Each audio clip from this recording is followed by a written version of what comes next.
Heute habe ich ein ganz besonderes Schmankerl für dich, denn erstmals habe ich hier auf dem Kanal ein Interview aufgenommen und mit einem Hedgefund-Manager aus Shanghai gesprochen. Der hat lange in den USA gelebt, ist aber wieder zurück in China. Warum und wie er genau chinesische Unternehmen bewertet, all das haben wir in diesem Video besprochen und auch, wie genau geht ihr dabei vor, welche Aktien selektiert er, welche Industrien sind für ihn auch besonders spannend, wie sieht er China eigentlich auch heute nach der Zeit in den USA, wie hat da sein Wertegang ihn beeinflusst? Ganz, ganz spannende Sachen, auch mit konkreten Werten. Ich sage es aber zu, die sind für euch teilweise nicht handelbar. Auch ganz klar vorab keine falschen Erwartungen schüren. Aber super spannend, allein seine Einblicke. Ich habe auch einiges gelernt. Ganz, ganz spannende Diskussion, die wir hatten. Ist natürlich auf Englisch, aber ich glaube, sehr einfach zu verstehen. Also sowohl mein Englisch als auch seins.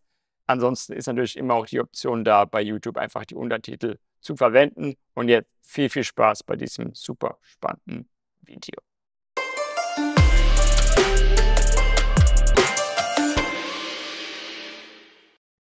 So, a warm welcome, Xin, on my channel. You are not only the first interview guest I have, but it's also the first time we record in English. And I was told it's actually not Xin, but Xin, because yeah, you have been in the US for a while, and people are used to your more like English pronunciation. So maybe we start with a short introduction of yourself to my audience. Yes, thank you for inviting me. I'd love to speak to your audience. I'm Xin with Banyan Partners. We are a hedge fund based in Shanghai. We are very much a follower of value investing. And myself, my entire career is in finance, despite the fact that my education was in engineering field. It covered investment banking, leverage buyout in the West. In Asia as well as in the US. And I returned to China in 2000. I practiced a little bit of private equity for 4 or 5 years. And then for the rest of the 20 years, balance of 20 years, I've been doing public investing. And the last 13, 14 years has been with Banyan Partners. Okay. And you're in Shanghai right now. Is there a particular reason for that? I mean, we have stock exchanges all over China, not all over China, but at least for three big ones, Hong Kong, Shenzhen, Shanghai, Beijing as well. Why are you in Shanghai right now? I'm a Shanghainese. I grew up in Shanghai, and I left Shanghai when I was 13, 14 years old. To pursue studies in the U.S. So I also spent time in the U.S. But when I returned to China, I came back to the hometown, basically. Obviously, Shanghai, for professional reasons, for finance, it is the place where you find the most professionals, obviously. Yeah, it's the big finance hub still in China, yeah. So yeah, let's get straight into the topic. Many of my audience and people who are following the channel, they're wondering, is China still investable? Especially, they say, hey, I can invest in an ETF, in the S&P 500, in any other index ETF, and get a quite certain return. But China, I'm not so sure. So would you say that actually the Chinese stock market is only suitable for stock picking? And for investors who really have insights there? We, as a player on the ground, we certainly think stock picking is the way to go. But let me just change the perspective from a Western investor point of view. I think investing in ETF is an okay way to go about it. But there's few things I want to point out that may be useful to your audience who's thinking about investing in China. There are many ETFs in China, but obviously not as many as in the US. We know that in the US there's more ETFs than stocks. But if you do want to participate in ETFs, only stick with the top indexes. Basically, I'm referring to CSI 300, which is the biggest 300 company in China, and the next 500, which is the CSI 500. I would not recommend at all to go below and start looking at the smaller companies. Those 800 are the best 800 companies from China. Anyways, Secondly, our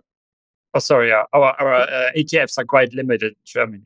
We don't have so many anyways for China. Yeah, sorry. Continue. Okay.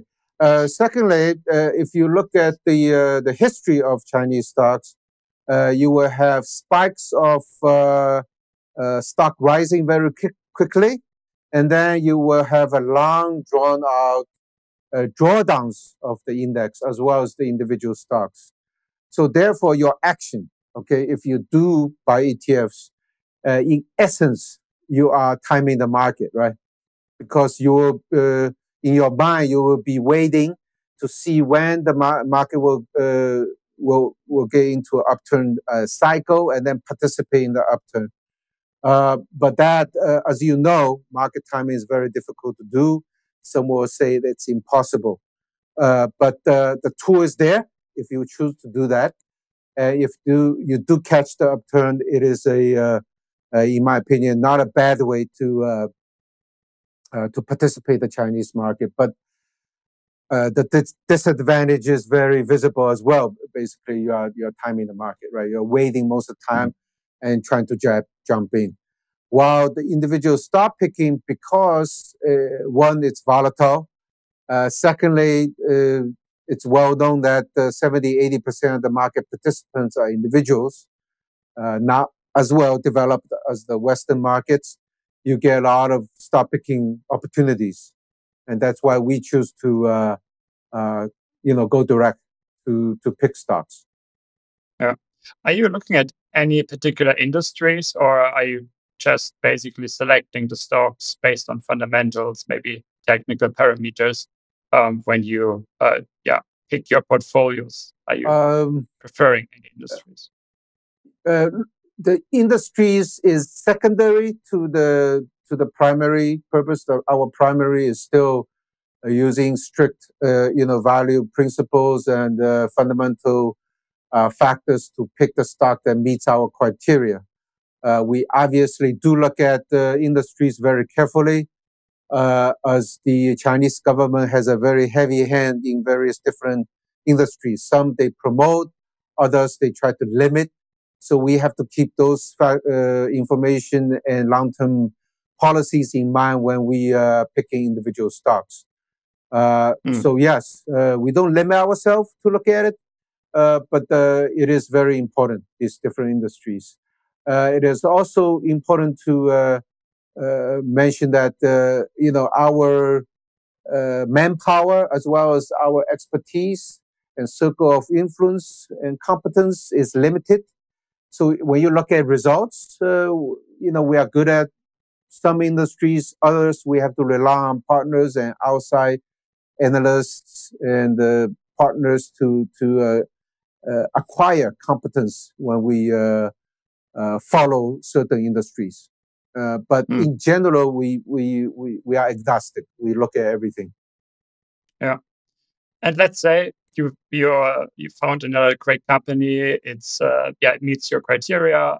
It's undervalued, and let's say it's also the industry you want to invest in.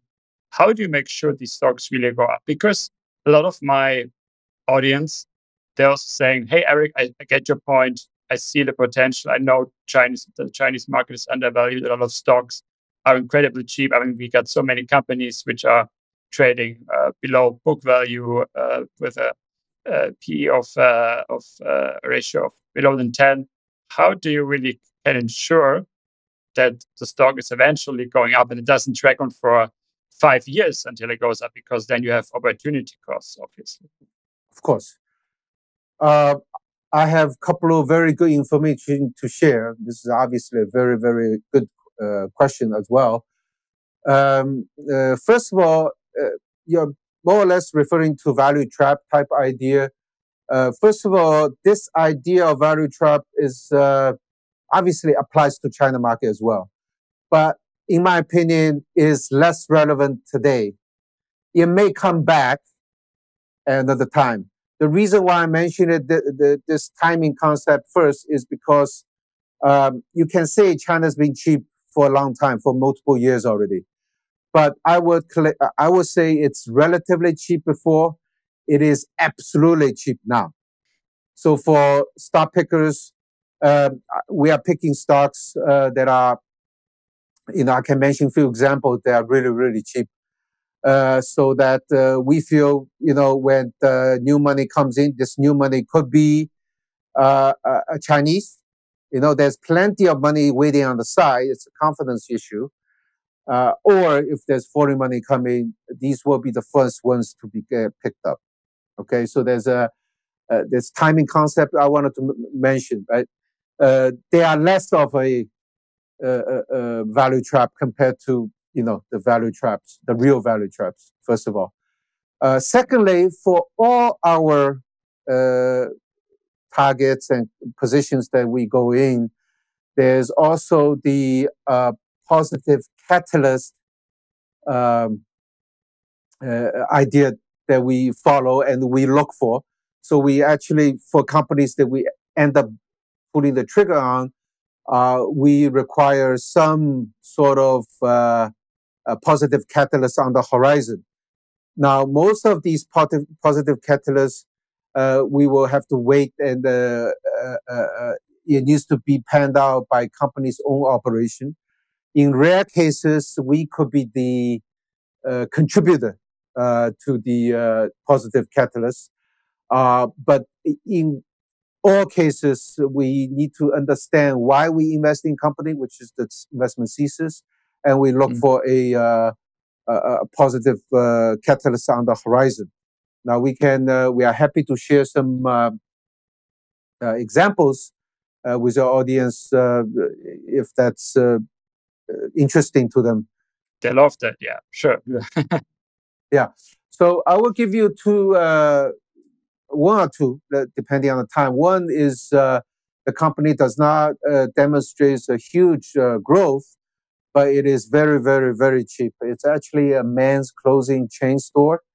It is a company that we have followed a long time. It is actually the largest in China as well, with I think well over north of 5,000 store counts, maybe even closer to 6,000. It is also a company that we have made a lot of money pre-COVID in their growth phase when they are going from 3,000 store to 5,000 store. It is a very interesting company to share with your audience. When we invested initially pre-COVID, again, it was going through the growth phase. It was, I think the EBITDA is between 5 to 10, growing at 20 plus revenue. Okay, margin consistent, very good margins. Now the catalyst at the time was that they were number one in men's clothes, operation no problem, very good, proven concept, right? It's not 10 store, 100 store, it's few thousand store. But the story they're telling us, the potential catalyst was they are going to women's fashion as well as children's clothing. Okay, and in a span of 1-2 years, we made 3-4 times money. But in that period of time, we were monitoring how they were doing with women's fashion as well as children's clothes, because those were the next leg of growth. And actually, while the price was going up, valuation was going up, the story of the women's fashion story and the children's clothing story did not pan out. So that was the reason why we sold, I think it was a few years before COVID. And the valuation was getting way beyond fair, while they did not deliver the next leg of growth, basically. Okay, but it was still in our watch list, so we watched it. Now, when we pulled the trigger again post-COVID, what we noticed is, first of all, the company hit a plateau with men's clothing, which is somewhere between 5,000 stores, with most of the country locked down, right? The coastal cities locked down, while having 5,000 stores in the whole country. They delivered, okay, in the COVID years, they delivered in between -5% down growth versus +5% growth, meaning they managed their physical stores pretty well and delivering positive, very, very strong cash flow throughout the years, throughout the COVID years. Okay.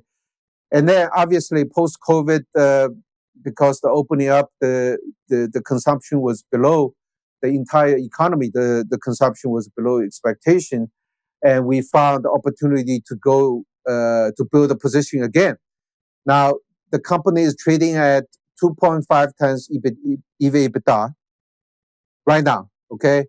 Paying 10% dividend, no special dividend. So their regular dividend, basically, if you calculate it, it's 10% because of the stock has dropped so much. There's a small buyback program, not a huge. And to the company's founders, they own, I don't remember the exact share, but it was, it's substantial, right? It's above 50% ownership by the family, maybe 60. So to them, dividend and buyback serve the same effect, basically. So to us, it's a really, really cheap company. It is large, right? It's not a small company. And the potential catalyst going forward is that despite the fact that they weren't very successful going into women's fashion and children's clothing, it doesn't mean they cannot try again, right? Yeah. Because they have the know-how, they have the operation, they have the factory and logistics center to keep on trying. So the new growth area, as they told us, is that they have a licensing agreement with Puma, as well as a six from Japan to do children's shoes, sports shoes, sneakers. So it is indeed a interesting area because obviously for sneakers, it's already saturated with Adidas and Nike, and the children's clothes also saturated. But for children's sneakers with these two name brands, we feel it's an interesting area going to. They have a chance. Are you allowed to name the company at this stage, or is it still confidential? Of course. No, it's not confidential at all. I'm just afraid I'm not sure if I get the English name. The Chinese name is called HLA Group. I believe the English brand is called HLN. And just one moment, let me give you the ticker so people are not. We can display that later actually as well. Yeah. Okay, the ticker is 600398. Yeah. Oh, okay. Yeah, we can display it for the audience later. It's actually an interesting story because there's a similar case in Germany. Maybe Hugo Boss, and they also had quite a good growth story. And then they started product lines in, I think, not kids, but female business. And that was actually, in retrospect, I think, a clear mistake. But I'm, I guess, less confident in their future than in your opportunity from what you told me. That's very interesting, especially the combination and the different stages that they went through. Yeah, that's very interesting. Maybe going forward, somehow addressing certain risks, because that's also something my audience always looking for, or I'd say not necessarily looking for, but aware of and afraid. There are a lot of concerns in the West, especially right now, shifting a bit less from politics, more to economic causes. And that is, for instance, still real estate deflation. Are those concerns a bit exaggerated, or are we still facing a lot of challenges in China that are quite severe, mainly coming from this deflationary pressure in real estate? Yeah. What is your opinion on that? My opinion is the economy is indeed facing very large, very heavy and difficult challenges. I'm not a macroeconomist, but we do dig very deep in various industries that we are interested in. And I can mention a few. But I want to, before I go into the individual industries, let me mention one concept.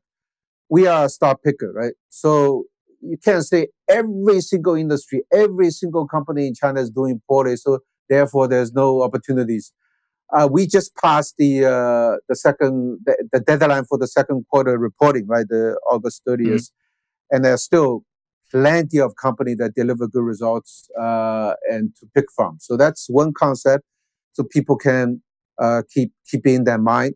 Now, I want to go back to maybe an industry that most of your audience will probably hear about and read news on, which is the real estate industry. Again, I'm not an expert, but the reason why I'm still pessimistic is that the government has instituted many stimulus already, tried to revive the real estate industry this year. But I can say as of today, it hasn't worked. Okay, it is a combination of I think the real policy issue as well as the confidence issue, right? So the stimulus has to do with lowering the mortgage rates, right? Doing away with the limitation on who can buy and how to buy, and the down payment ratios, etc., etc. But as far as you can see, the cities that we looked at, the numbers we looked at, it hasn't worked. Okay, but a big but. So you will ask Bayan and ask Xingwu, how do you participate? What if it turned to be very good tomorrow? And you won't. Maybe I'm not a market timer. How do you participate in this industry?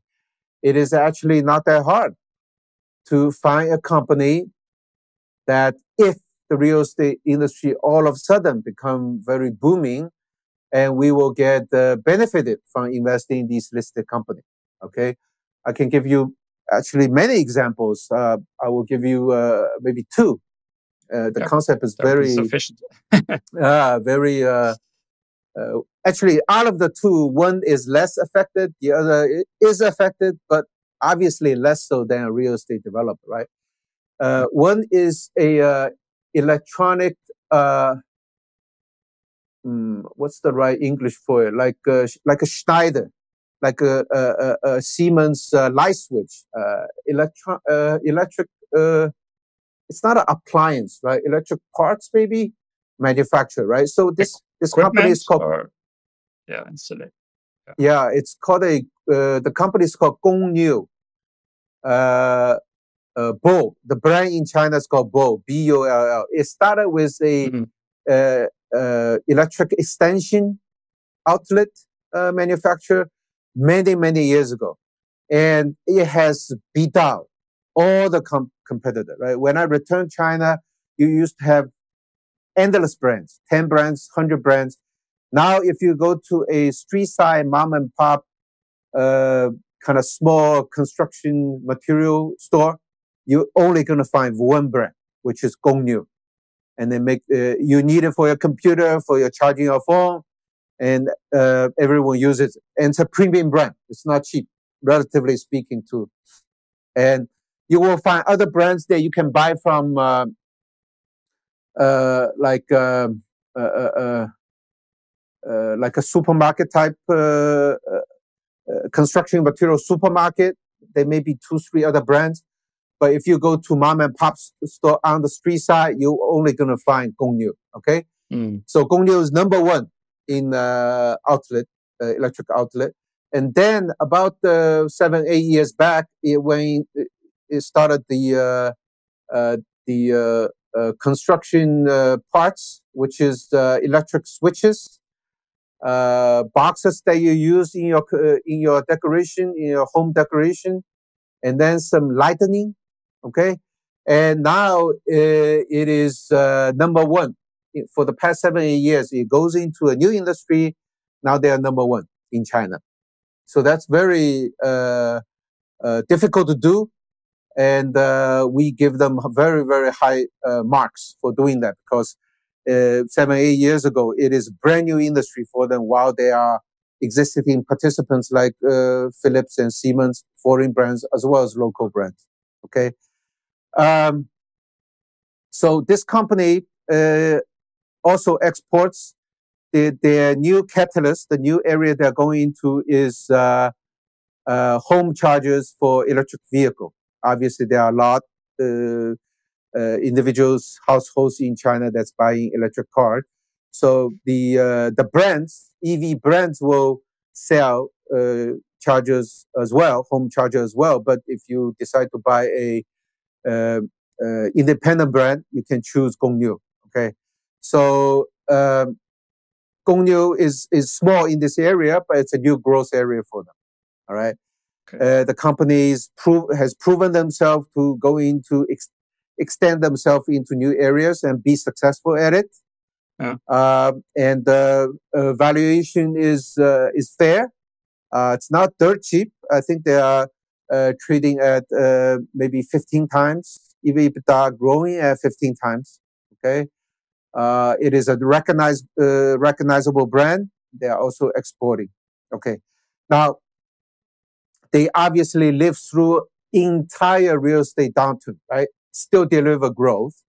Now, just remember, if the real estate market start to go up, they will be a huge growth area for them because they supply all the light switches where you buy either the Mao Pei Fang, which is new real estate which is not furnished, or if you buy a second-hand apartment where you need to do some sort of decoration, they will always get benefited from. So this is a typical thinking we have, right?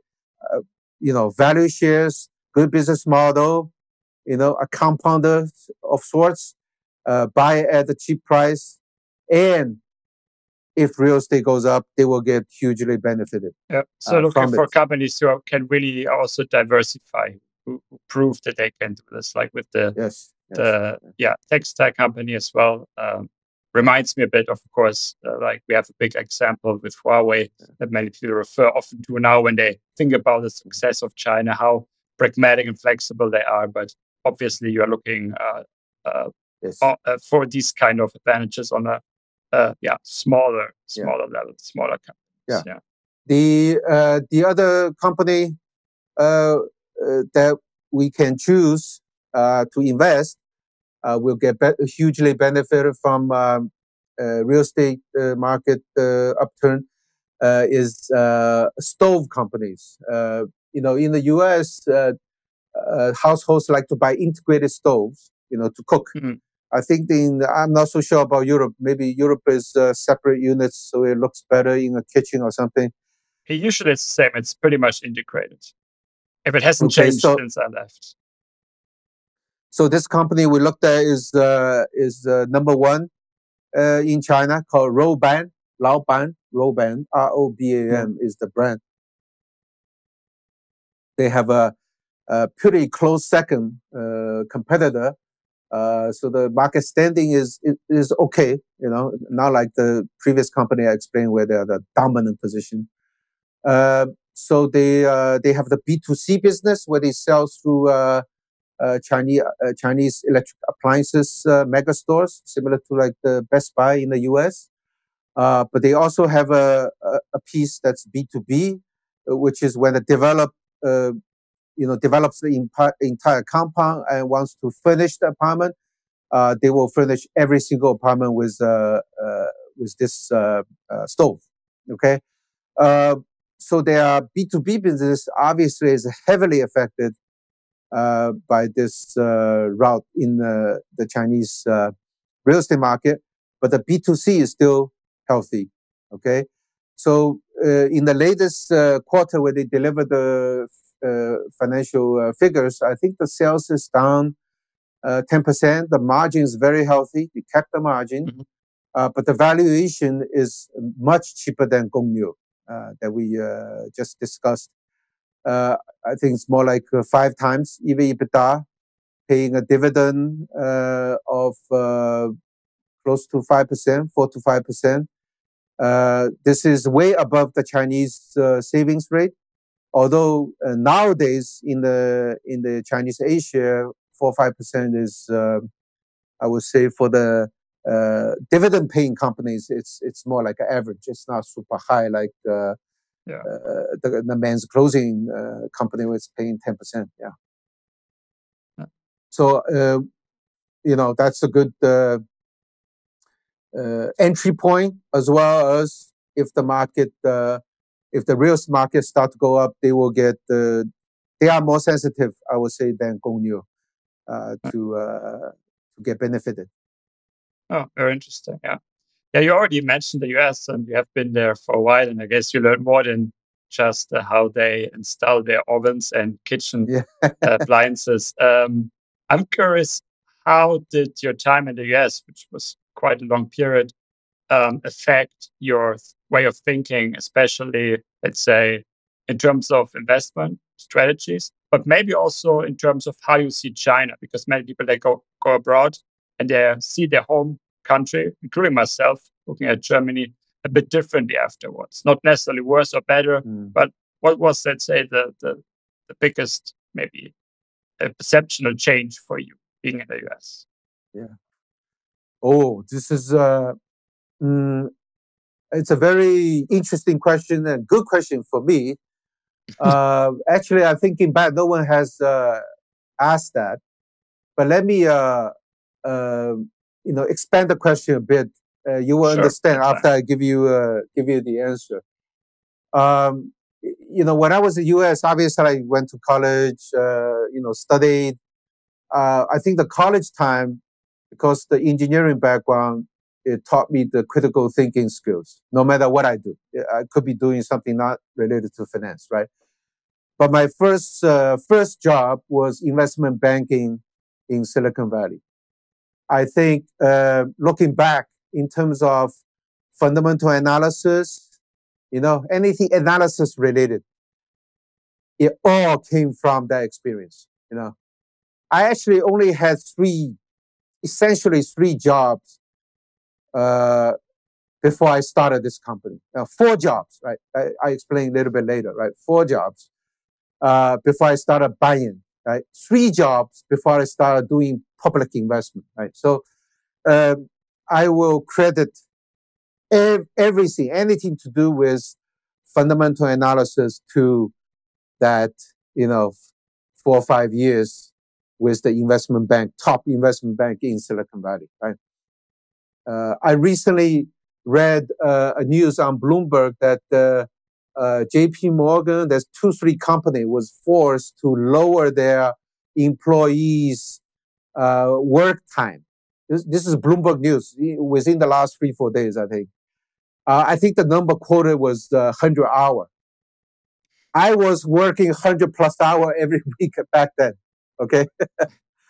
So that was the fundamental analysis training. My next job was with a leverage buyout firm, US based, but they sent me overseas. I was based in Hong Kong, Singapore.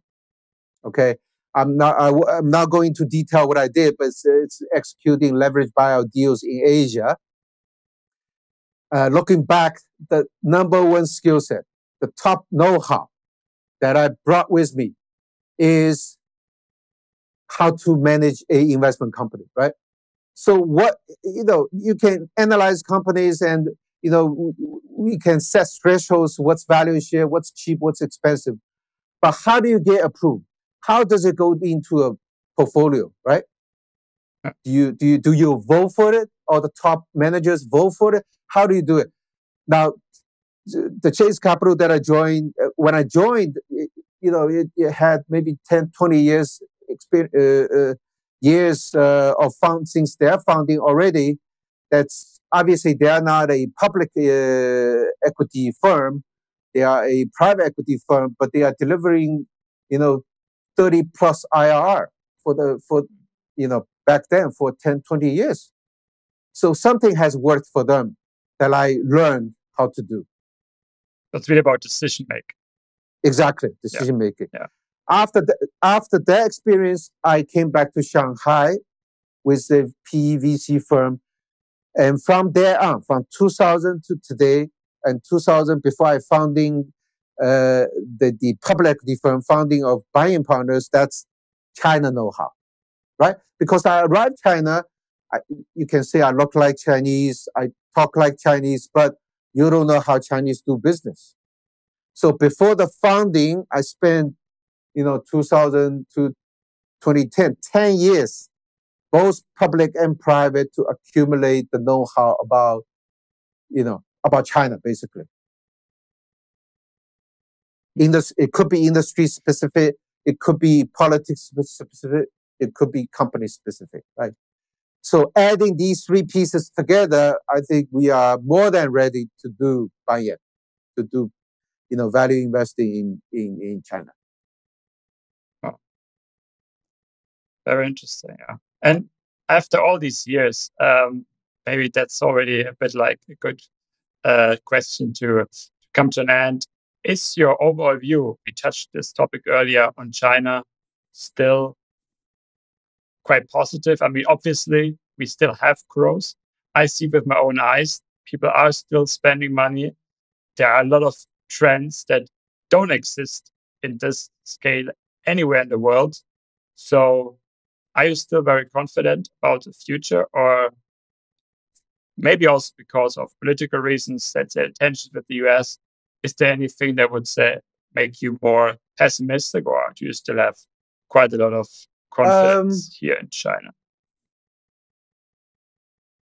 Vis-a-vis stock-picking in China, in Asia, I would say I'm hugely positive, right? And that, but the rationale not necessarily is because Chinese economy is going to be hugely, positive or successful. They are still facing a lot of challenges. But I would describe it this way: I would say we are at a low-hanging fruit period, because for all effective purposes, all the foreign capital in the Asia has left, right? So there will be a time where some money will return, right? Because it is the number two, in terms of size, number two economy in the world. I mean, you can't say you are a global firm without allocating to China, but there's still issues to be solved, right? It's an election year in the US. There's still lots of rhetoric, negative rhetoric going on this year. But for example, we're seeing a lot of European investors willing to entertain conversations. Institutions, right? They haven't pulled the trigger, but they say, okay, China looks really dirt cheap now. Let's talk about it. So I would describe that we are at a low-hanging fruit period, right? Money will return, and the top money that will return to the market is the Chinese money itself, right? So you can look at the numbers for both end of 2022 as well as end of 2023. The household savings number in terms of dollar amount has hit new highs. Chances are 2024 is going to hit new high. And the money has nowhere to go, right? Historically, they buy more apartments, buy more houses. That's not looking good, right? So the savings rate is going down. Right now, I think 1 year savings in China maybe sub 3%, close to 3%. Mm-hmm. So these money have nowhere to go. It's a fear of losing money that's causing them to wait and see. But the market that makes most sense for them to come in is Asia, right? I mean, if I buy something at 2.5 times EV/EBITDA, paying me 10% dividend, I mean, why bother saving the money in the bank, right? So there will be a period in the future, I hope not too distant future, where this money will pour in, and some foreign money will return. Yeah. And that's when, that's the first leg where the current market participant that's, having exposure to Asia will benefit a lot. Yeah. Maybe one last question to this. It all comes back to confidence. You mentioned whether international investors or Chinese. Do you think there's something like a improvement in the what you call that stock culture in China? What I mean by this is that historically, for the past decades, Chinese mostly bought real estate, right? Mm. And this is why already the stock market was never on a level like, for instance, in the US. But even now, a lot of people are questioning whether the Chinese, even though it might make sense from our perspective, are maybe more and more starting to buy stocks, not necessarily stock picking, but maybe through ETFs. Do you think that maybe the next generation now is looking at things differently, say, hey, we see real estate is a bit challenging, but hey, we still got growth and there are a lot of companies benefiting from this, that there is certain change in mindset and people invest more. Basically, the Chinese, their own equity, which we have a lot, as you mentioned, cash. Anyways, you think there might be a change as a positive catalyst for the Chinese stock The short answer is no. I believe the signal is going to come from, are not going to come from the equity market, but there will be signals. Let me give you some sense. For example, the government has stimulated the real estate market already, multiple times already. There may be something more coming out. You never know. Maybe two more stimulus coming from the central government. You will start seeing signs where real estate stabilized, the volume start to go up. Okay, that to me is a sign that confidence is coming back. And there could be some other industry as well. As recent as less than a month ago, the government started the 家电向下, right?